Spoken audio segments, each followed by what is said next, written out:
Namaste, ladies and gentlemen.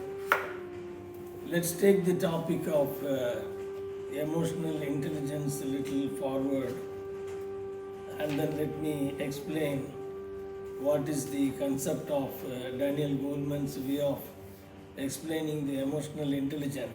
So, there are 5 dimensions for the concept of emotional intelligence in page number 8.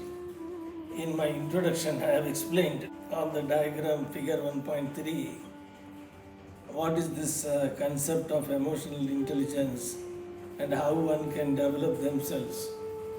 So you may like to refer this particular page in which there is a diagram given.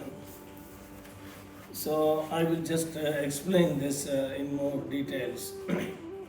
So we saw in the Stephen Covey's way of explaining the emotional intelligence in a different context of maturity continuum, as he has called, starts with the private victory and then it becomes a public victory, by which if you can manage your own emotions and then control it and become consistent, then you will be able to manage the emotions of the other people.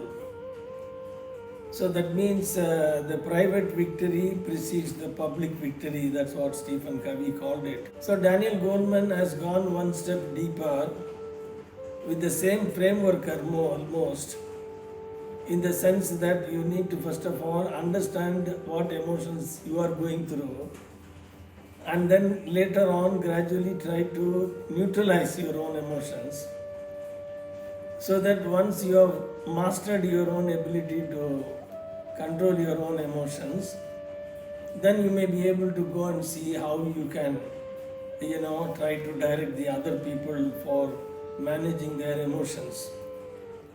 So the context is almost the same, and even if you look at the Indian Vedic way of saying is that you need to know yourself first before you can understand the rest of the universe. So that is what is the basic concept of spiritual science, that we need to move inward. So there are few capabilities human beings have been blessed with by the Creator, which is not the case in the case of plants and animals. They don't have what is called a self-awareness. So self-awareness is nothing but our ability to know that we are born and we are living right now, and one day that we will die. So understanding the situation, understanding that we are currently alive and what is happening in our life, that is what is called as a self-awareness. As the intelligent quotient was only blessed for the human creation, self-awareness is also blessed only for human beings. You don't find an animal self-aware, meaning that it knows that it is alive right now and then what is happening in its life and so on and so forth. They just live the life based on the instinct that has been incorporated in their subconscious mind. So self-awareness is the starting point by which if you make efforts, you can find out what emotions you are going through at any given point in time. That means one has to develop the ability to sit apart and look at his own emotions that's happening within himself. That means when he is angry, he must be able to come to know that he is angry. When he is sad, he must be able to come to know that he is sad. That means your emotions are becoming an object, and then there is a subject looking at your own emotions. This ability is what is called self-awareness. So that means if you want to create a self-awareness, thereby you can achieve the private victory. So the starting point becomes very important.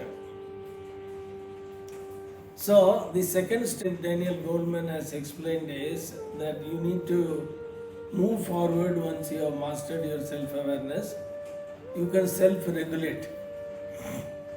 What do you mean by self-regulation is, while you are driving a motor car, your eyes are looking at the road and then you come to know that the car is drifting away towards the left, and then you will have to turn the steering towards the right.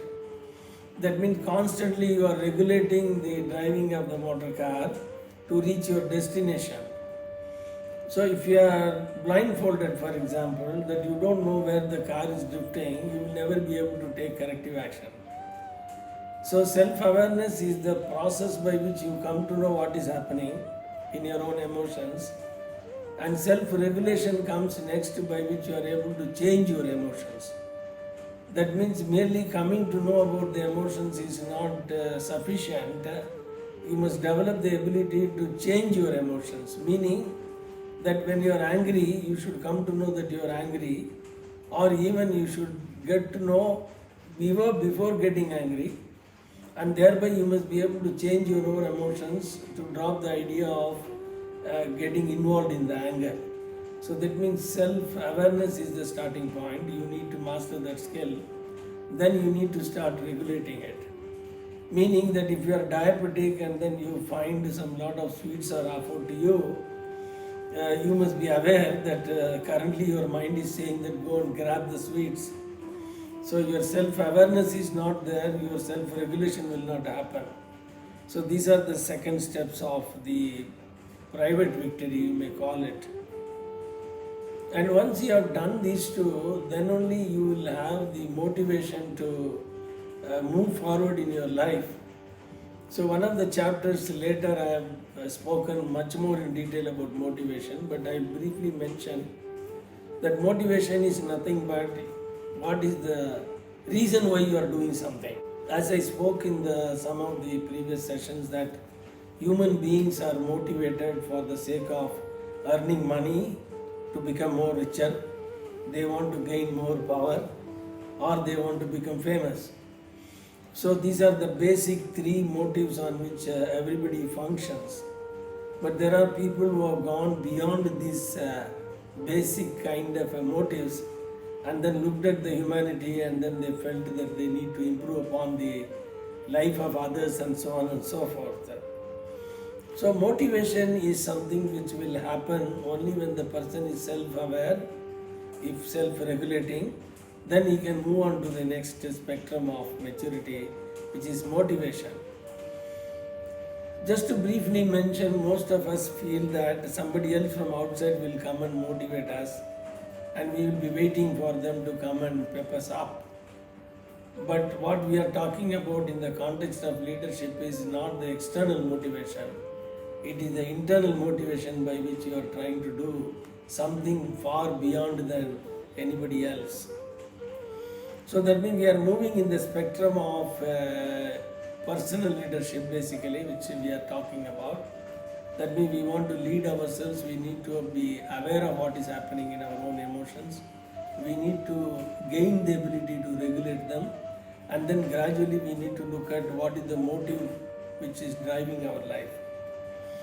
So once we have done that, then we are ready to deal with the external life by interacting socially, and then try to become a leader by rights, that you are able to guide others. If you are not able to guide yourself, obviously you can never guide other people. That means a blind person cannot guide another blind person. So the other aspect comes into the social skills, what Stephen Covey talked about, the public victory. Daniel Goleman is talking about empathy. That means how are you able to look at the other people's emotions and ambitions, and then existentially understand, going through the same feeling, is what is called empathy is all about.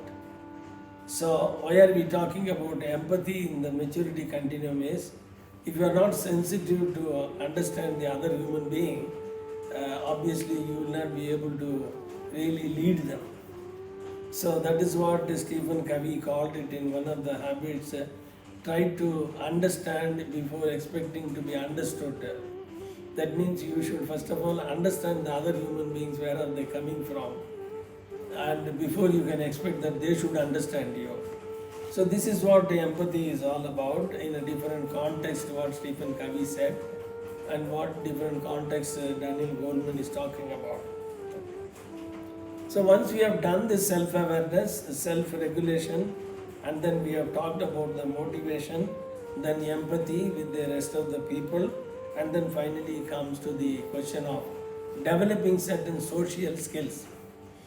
What do you mean by social skills? So when we have learned the driving of motor car, somebody explained us this is brake and this is clutch, and if you press it what happens, and so on and so forth.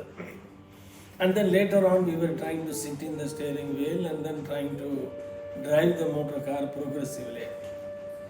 Initially we had the problem of leaving the clutch gradually, and then the vehicle started jumping, and then later on we learned how to release the clutch in a gradual manner.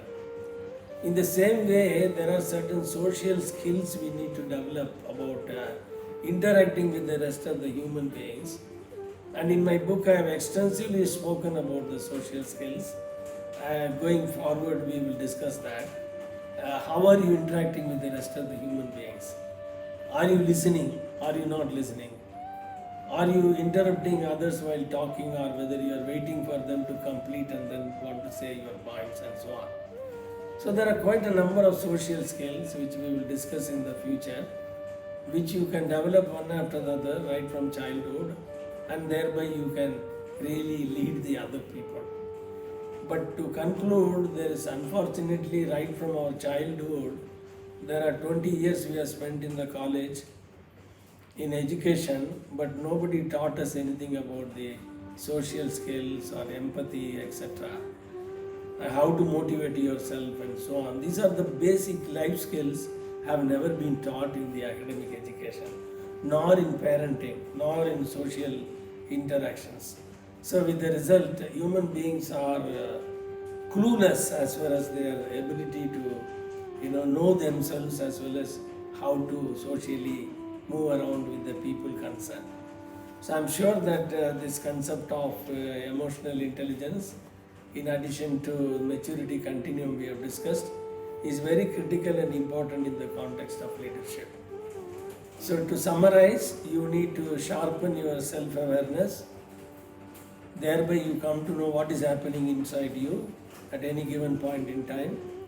Once you have done that, you should start sharpening your self-regulating skills. Means that you need to regulate your own emotions. And third is you should start looking at what is your motivation level for life, and thereupon you need to focus on the social skills, which are essentially become empathetic to the people, try to understand them more deeply, and then develop certain social skills to interact with the rest of the world. I am sure that these ideas are giving you a strong foundation for getting the big picture of what is pragmatic leadership is all about. So let me connect these ideas in the subsequent sessions with the concept of pragmatic leadership. Thank you very much for your patient listening. God bless you. Take care.